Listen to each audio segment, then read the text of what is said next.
আজকের ভিডিও শুরু রাত্রে এলাম আইসে লো ভোল্টেজ।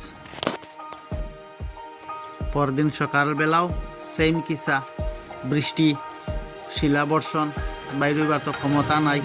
এইটাও ভিডিও দিয়া দিলাম যে আমি তো আর যেতে পারলাম না, বৃষ্টি হর, শিলাবর্ষণ হর। এখনও পর্যন্ত কন্টিনিউ সেম। ওই ফটোও দিলাম, সাইটে আর যেতে পারলাম না।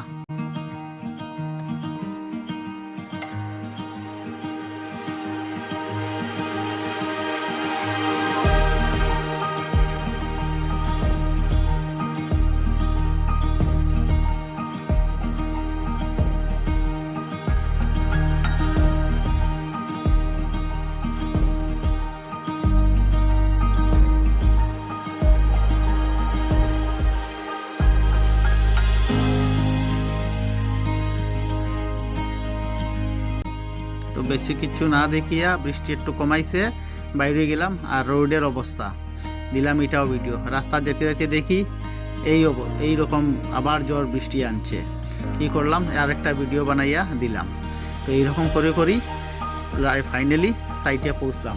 সাইটে আইয়া দেখি এর থেকে তো আরও লম্বা কাহানি, যতটুকু কাহানি হইছে তার থেকে আরও লম্বা কাহানি হয়ে গেছে। সাইটে তো রাত্রে থিফ অ্যাটেম্পট, যে হিউম্যান অ্যাক্টিভিটি কোয়া হয়, যেটা প্রবলেম শুরু হয়েছে। এই যে আমার সাইটের অটোমেশনের কেবল কাটি লিছে, এটা কি একটা কেবল কাটছে, এরপরে আরেকটা কেবল কাটছে। আর ওইগুলা কাজ তো অ্যাকচুয়ালি রাত্রেবেলা করা সম্ভব না, দিনের বেলায় করতে লাগবো।